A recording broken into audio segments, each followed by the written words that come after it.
Το μεσημέρι με χαμόγελο πάει να βρει τον κόσμο να τον ρωτήσει τι τον κάνει να χαμογελάει. Τι κάνει να χαμογελάτε? Α, δεν χαμογελάω. Έχω χειρέψει τώρα, κορίτσι μου, και είμαι. Το χαμόγελο είναι δύναμη. Καλά, το ξέρω, εντάξει. Ωραία, καλό είναι, αλλά... Έχω τόσες συναχώριες που τίποτα δεν με κάνουν να χαμογελάω. Εγώ σας βλέπω πολύ χαμογελαστή πάντως. Φαίνομαι, αλλά από μέσα μου δεν είναι. Πορά, αγάπη μου, τι να πω. Τι σας κάνει να χαμογελάτε? Η φτώχεια. Η φτώχεια, χαμογελάτε με τη φτώχεια? Γελάω με τη φτώχεια μου, ναι. Και... Θα μας κάνουν όλους φτωχούς. Εγώ σας βλέπω πάρα πολύ θετικό άνθρωπο. Ναι, γιατί δεν ξέρω γιατί γελάνε.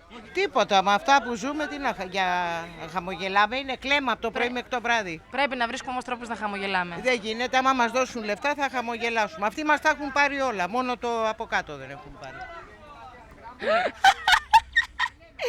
Ακούσαμε ότι ο Παπαντρέου φεύγει, πάει στο Καντάφι και αρχίζει ο κόσμος να χαμογελάει. Αυτό μας έκανε να χαμογελάμε. Μόλις φύγει ο Ανδρέας Παπαντρέου με τα λαμόγια του όλα, Χαλαρώνουμε. θα χαλαρώσουμε. Όταν βλέπω αστεία, τι άλλο. Αστείασουμε στην τηλεόραση. Αστεία παντού. Οπουδήποτε. Ακόμα και εσύ, αν μου πεις έναν ανέκδοτο, εγώ θα γελάσω. Αυτό είναι το πιο σημαντικό. Αυτό ακριβώς. Δηλαδή το χαμόγελο είναι δίνει ζωή, τίποτα άλλο. Είναι ό,τι μας έχει μείνει για να παίρνουμε δύναμη. Αυτή τη στιγμή τίποτα άλλο. Εγώ κάθομαι στην τηλεόραση και ό,τι βλέπω αστεία γελάω, τίποτα άλλο. Δεν μπορώ να σκάσω. Η αγάπη σας. Τα εγγόνια μου, τα παιδιά μου, δεν έχω τίποτα άλλο. Εσάς τι σας κάνει να χαμογελάτε? Τα βάσανα που περνάμε. Ναι, αλλά πρέπει να βρίσκουμε αφορμές να χαμογελάμε. Πού να τη βρούμε την αφορμή? Υπάρχουν χαρές που μπορούμε να τις βρούμε και από αυτές να χαμογελάμε. Πούντες οι χαρές, πού είναι? Ξέρεις καμιά να μας πεις? Πουλούνε. Πού τις πουλάνε? Το έχουμε χάσει το γέλιο μας. Δεν υπάρχει γέλιο. Εγγονάκια δεν έχετε? Έχω εγγονάκια.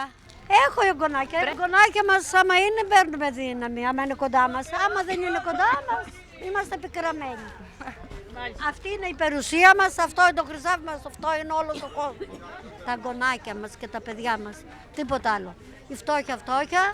Μιζέρια, μιζέρια. Ο ένας δεν θέλουμε να βλέπουμε τον άλλον, έχουμε και κακία μέσα μας. Πώς θα το κάνουμε? Χωρίς κακία ζούμε? Δεν ζούμε. Έτσι είναι. Ο Παπαντρέου που είναι καλός, που να τον κάψει φωτιά. Η ακρίβεια. Η ακρίβεια μας κάνει να χαμογελάμε. Τι να πω, έτσι μας καταντήσαμε. Πρέπει να βρίσκουμε τρόπους να χαμογελάμε. Ναι, με πώς? Άμα δεν έχει το πορτοφόλι, Χαμογέλαμα. Εδώ η μικρούλα μας.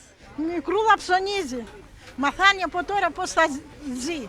Δεν είναι η δύναμή σας που σας κάνει να χαμογελάτε? Όχι, δεν μπορούμε. Πρέπει να βρίσκουμε όμως τρόπους να χαμογελάμε. Με τέτοιες τιμές και με τέτοια ζωή δεν μπορούμε. Τα έχω πολύ καλά με τον εαυτό μου, δεν μισώ τους ανθρώπους και μου αρέσει που ζω σε αυτόν τον τόπο. Ευχαριστώ πολύ.